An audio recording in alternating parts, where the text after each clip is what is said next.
비를 베풀어 주옵소서. 예수님 이름으로 기도하옵나이다. 아멘. 새해 첫 신년 주일 예배입니다. 인사하십시다.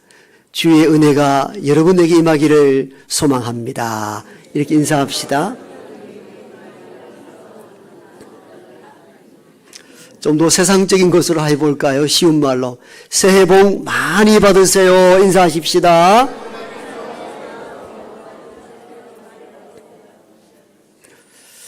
혹시 이런 용어를 들어보셨습니까?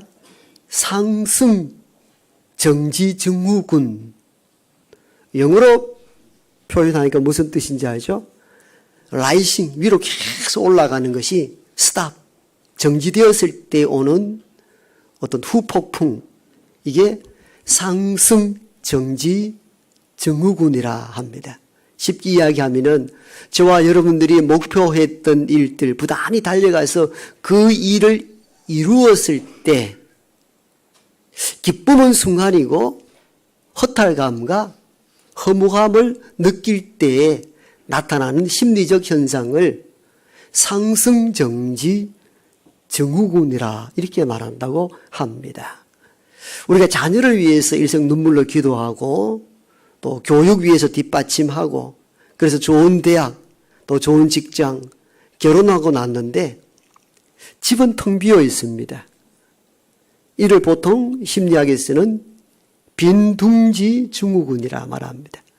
새가 알을 까고 날아가고 난 뒤에 빈둥지만 남았을 때에 이제껏 자녀 위 일생을 달려왔던 것들이 너무 허무하더라는 거죠. 이게 빈둥지 증후군이고 상승정지 증후군은 어떤 목적을 향하여 열심히 달려가서 그걸 이루었는데 기쁨은 일순간이고 굉장히 허무하더라는 거죠. 이런 것을 우리는 종종 경험하게 됩니다. 세계 8,000몇 대 이상 되는 높은 산 16개 봉우리를 다 정복한 이가 있었죠. 사실은 정복이라는 단어 자체가 좋은 단어는 아닙니다. 산은 그냥 거기 있는 것이고 사람들이 잠시 발을 디뎠을 뿐이지 그 산을 정복했다는 것은 사실은 자연에 대한 모독이지요. 어쨌든 엄홍길 산악대장이 16자 마지막 등정을 하고 거기에 태극기를 꽂았는데 세상 기쁨이 다 얻을 줄 알았는데 기쁨은 아주 스쳐 지나가듯 하고 그렇게 허탈하고 허무할 수 없더라고. 자기 산악 등정기 일기 가운데 그 고백을 하는 것을 읽어보았습니다. 그는 이렇게 고백합니다. 더 이상 오를 것이 없다면 이제 나는 어디로 가야 하는가. 이 공허감이 한없이 밀려오더라고 고백을 합니다. 그렇지요. 우리가 뭔가 뜻을 향하여 열심히 달려가다가 그것을 이루었을 때에 참 기쁨이 몰려올 줄 알았는데 그건 일순간이고 왠지 모르는 허무감, 공허감이 삶을 지배할 때가 있습니다. 오늘 본문에 나오는 주님의 제자들의 상황이 이런 상황일 수도 있습니다. 상승 정지 증후군입니다. 처음에는 그들이 가졌던 것은 보리떡 5개와 물고기 2마리밖에 없어서 초조하게 이걸 어떻게 할까 염려했는데 주님이 그걸 손에 들고 감사 축복 기도하고 난 뒤에 5,000명이 먹고도 남았습니다. 그때 이 긴장감이 해소가 되고 바라고 원했던 일들이 성취되고 난 이후에 어쩌면 제자들은 이게 뭐지? 그런 생각이 들었을지도 모릅니다. 그때 주님은 제자들에게 새로운 사명을 부여합니다. 제자들아, 그냥 허무하게 앉아있지 말고 사람들이 먹다 남은 부스러기를 버리지 말고 거두어라. 이렇게 말씀합니다. 그 장면의 기적 이후에 주께서 제자들에게 던진 메시지였으며 주님은 또 기적을 멋지게 베풀면 될 터인데 왜 남들이 먹고 남은 부스러기를 버리지 말고 뭐라 했던가. 우리 지난주에 이어서 이번 주에 계속 이어가서 결론에 맺도록 하겠습니다.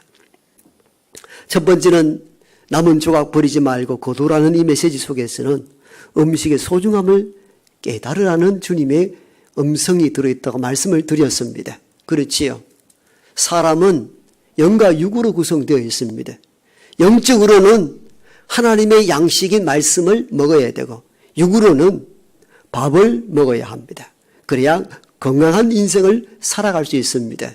어느 한쪽에 편중되었을 때에 균형이 깨어집니다. 육체를 돌아보지 아니하고 어디 영적으로 할 때는 피폐해질 수가 있습니다. 영을 무시하고 육에 도취되어 살 때에 인간은 멸망에 이르기도 합니다. 그러므로 인간은 영과 육으로 구성되어 있기 때문에 영으로는 하나님의 말씀을, 육으로는 밥을 먹어야 합니다. 주님은 영적으로만 말하지 않았습니다. 밥의 소중함도 끼워줘 주십니다. 그러므로 남들이 먹다 남은 부스러기도 거두어라. 이 밥이, 이 떡이, 이 빵이 얼마나 소중한가 알라는 것입니다. 그렇죠. 먹지 못했을 때, 굶주렸을 때 그때를 기억하며 밥을 소중히 여길 줄 알아야 합니다.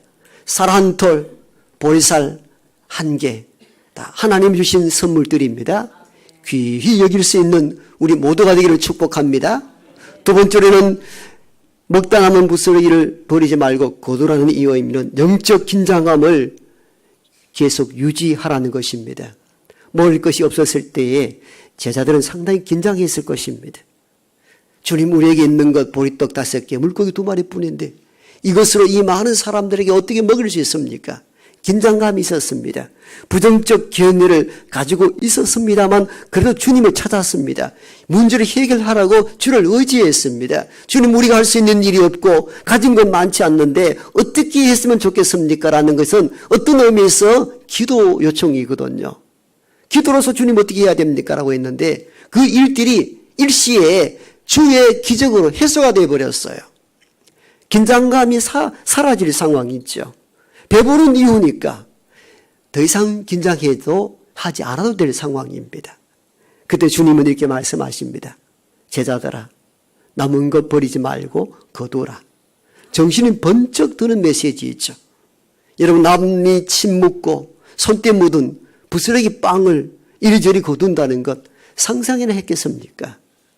이 메시지의 깊은 의미를 저와 여러분들이 깨달아야 합니다.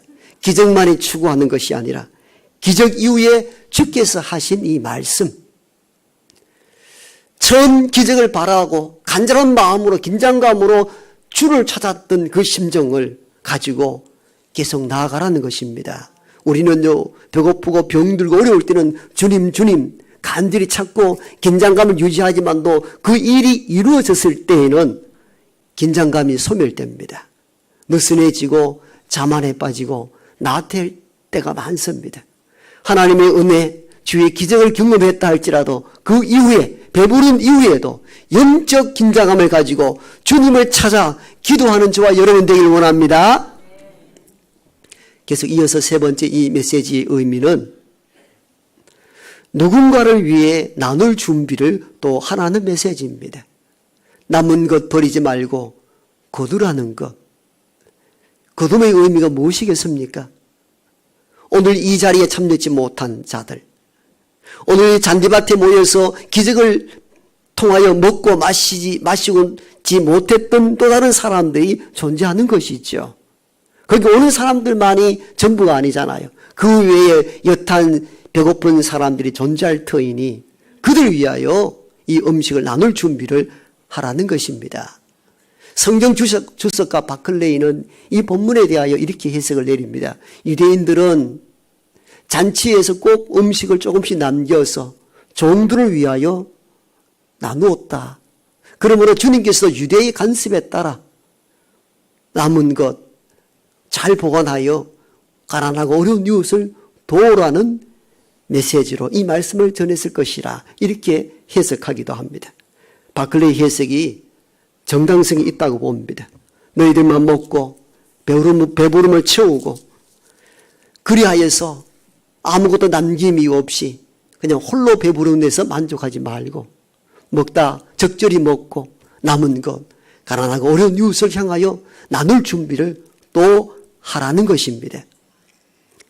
어쩌면 기적은 나만 배불리 먹고자 하는 욕망이 아니라 내가 많이 먹음으로 다른 사람들이 먹지 못한다는 이 위기를 인식하고 적절히 먹고 나눔으로 5,000명 먹어도 남는 역사가 일어나지 않았을까 하는 생각을 가지기도 합니다.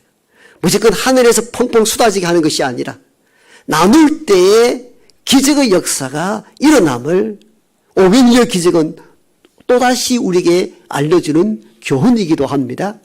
그래서 주님은 먹다 남은 것 소홀히 여기지 말고 거두어라. 또 다른 누구인가는 양식이 될 수 있다는 겁니다. 그걸 준비하라는 것입니다.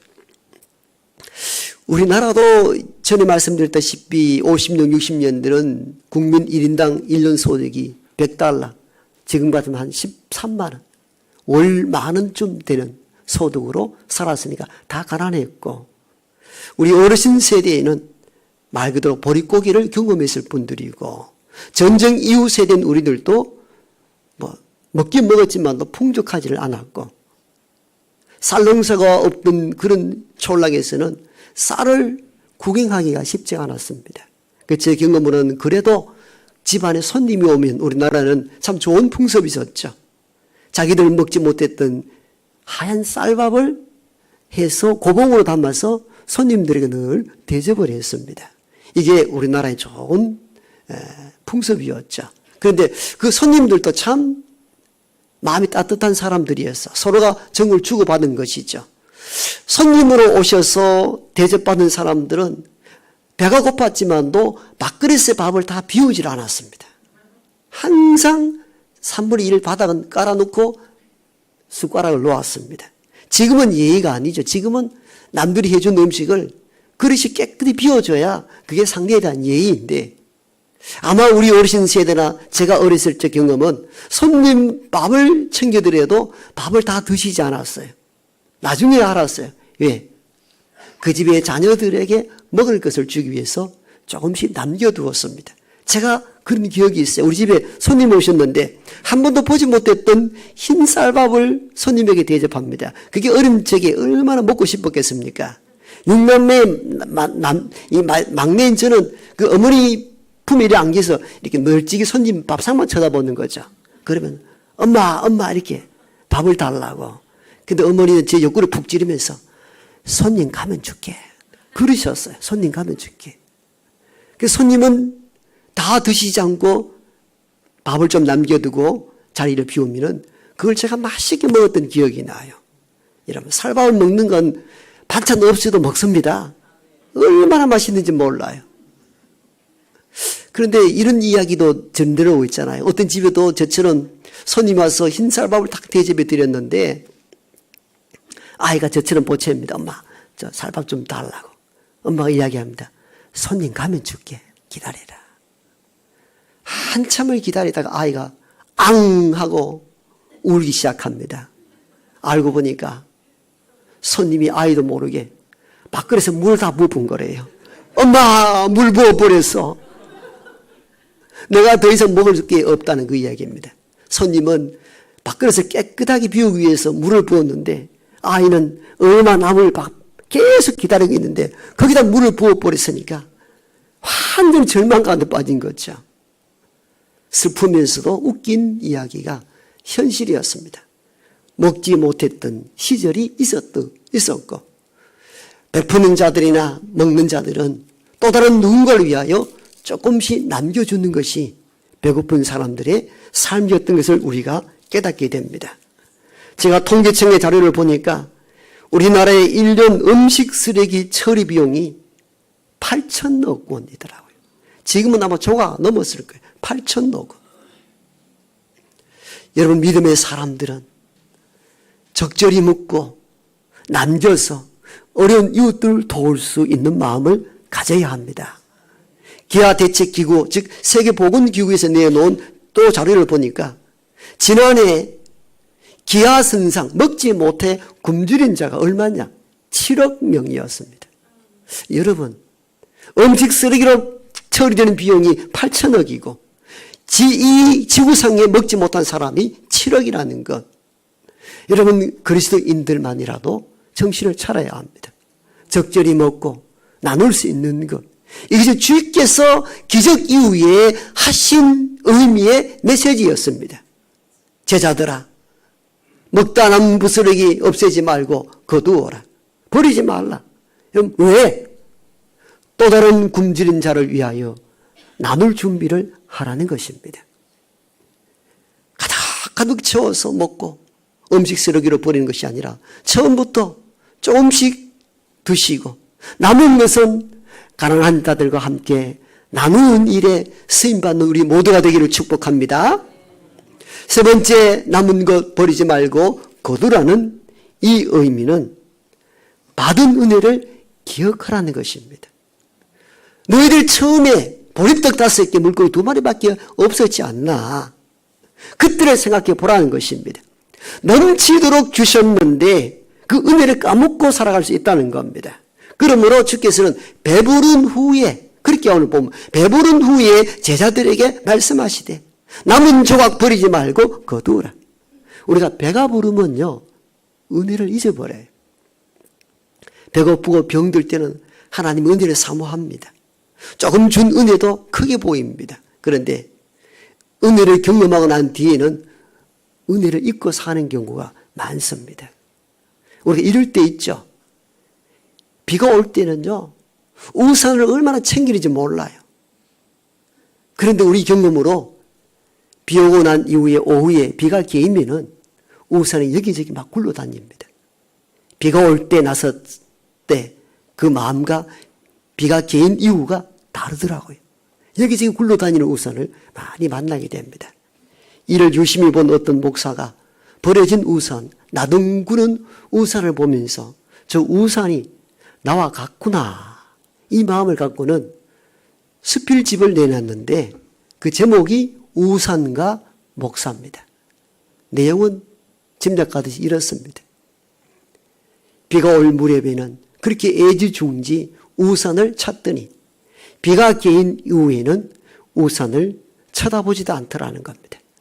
목회의 삶이 종종 그렇더라는 겁니다. 병이 들고 지치고 낙심이 되고 어려울 때는 목사님 기도해 주세요 찾더니 그 기도가 응답되고 난 뒤에는 교회도 오지 않더라는 겁니다. 그래서 우산과 목사는 똑같더라. 이 뭘 의미하는가 하면은 사람들은 받은 은혜를 너무 쉽게 잃어버리더라는 겁니다. 은혜를 우산처럼 쉽게 내버려 둘 때가 많습니다. 주님은 남은 조각 버리지 말고 거두라는 이 메시지 속에서는 기적을 베풀었던 그 은혜를 유지하라는 것입니다. 잊지 말라는 것입니다.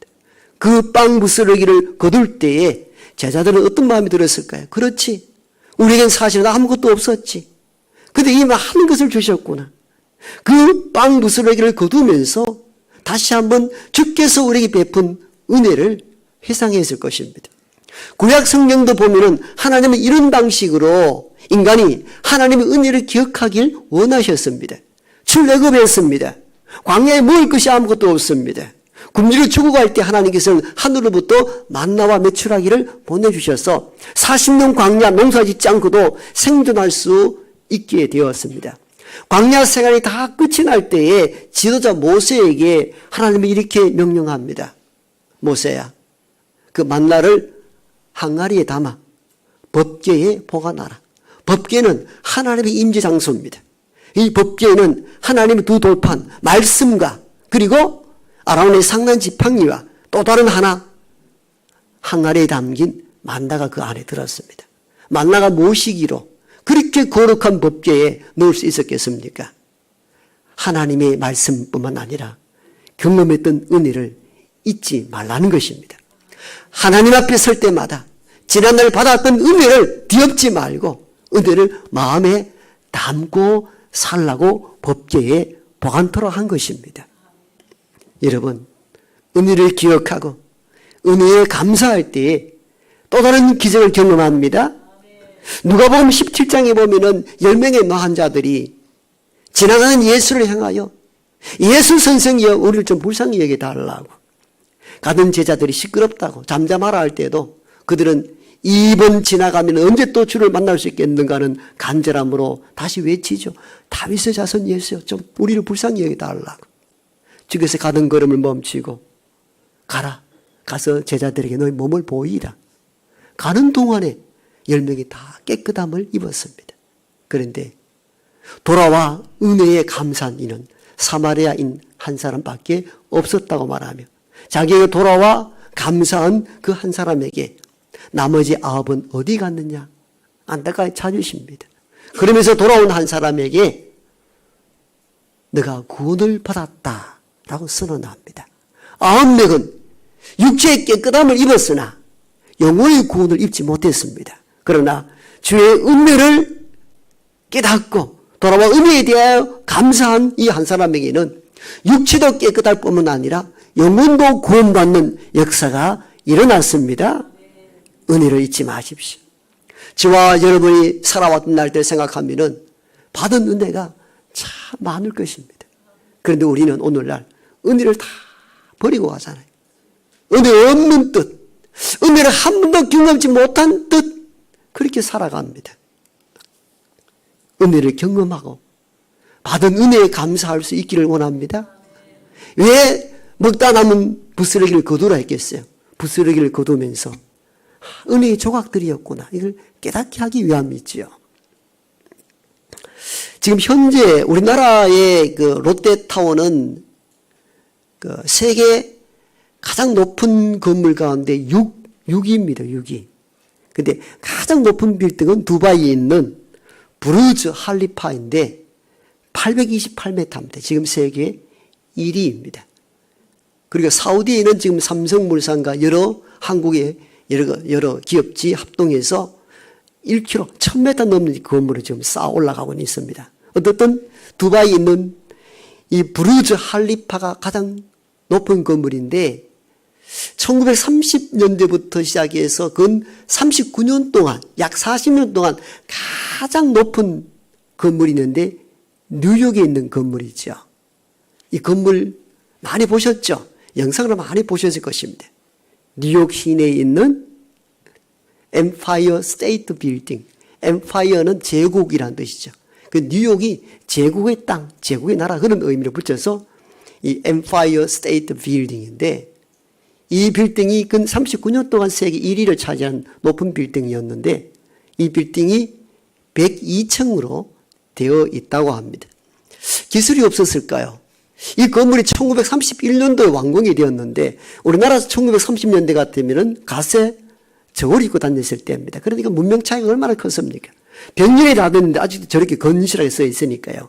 우리는 이 30년 되면 아파트 낡았다가 허물어졌는데 이렇게 이야기하죠. 100년 다 돼가잖아요. 다들 건실하게 저렇게 써 있거든요. 대단한 건축 기술이죠. 그런데 102층, 110층도 못 올렸겠습니까? 102층 올린 데는 이런 이유가 있다고 합니다. 영국에서 신앙의 자유를 찾아 나섰던 청교도인들이 매일 플라워를 타고 대상을 건너다가 풍파와 환란과 풍토병으로 많은 이들이 죽고 신도력에 도착했던 사람의 수가 102명입니다. 그들은 그 어려운 가운데 신도력에 도착하여 인디언의 도움을 받아 농작물을 재배하여 첫 제사를 드리고 감사했던 것이 추수감사절의 기원이고, 그들은 그 은혜, 우리를 살게 하시고 여기 존재케 하시고 먹을 것을 주신 이가 하나님입니다. 이 은혜를 담아 설계하고 제작한 빌딩이 엠파이어 스테이트 102층. 102층 건물을 볼 때마다 너희를 대상 건너도로 붙잡아 여기까지 이르게 하신 하나님의 은혜를 기억하라는 것입니다. 그 건물을 바라볼 때마다, 그렇지 우리가 수백 명이 출발하였으나 이런저런 모습으로 다 죽고 겨우 102명이 여기에 도착하였지. 그날 그때를 잊지 말라는 것입니다. 여러분, 먹다 남은 부스러기를 버리지 말고 거두라는 데는 은혜를 잊지 말라는 것입니다. 제자들이 기적을 경험하고 배부른 후에 다시 버려진 조각을 거두며 어떤 생각을 했겠습니까? 그렇지, 우리가 주의 은혜로 여기 살아있는 것이지. 여러분, 바구니에 먹다 남은 빵 부스러기를 담듯이 우리는 바구니에 저와 여러분의 일생을 살아가면서 주어졌던 은혜를 담을 줄 알아야 합니다. 하나 둘 부스러기를 집어넣으면서 은혜를 담듯이 우리가 잊지 말아야 될 것이 뭐냐? 하나님의 은혜입니다. 은혜 없이 살아올 자가 누가 있습니까? 근데 우리는 은혜를 다 저버리고 삽니다. 필요하면 또 달라고만 요청하지. 은혜에 대한 감격, 은혜에 대한 감사가 없습니다. 가장 소중한 것이 뭐냐? 은혜를 바구니에 담는 일들입니다. 또 다른 기적을 추구하는 것이 아니요. 저와 여러분의 삶의 바구니에 이제껏 하나님께서 주셨던 은혜의 조각들을 모아 바구니에 채우는 그 놀라운 은혜가 저와 여러분들에게 일어나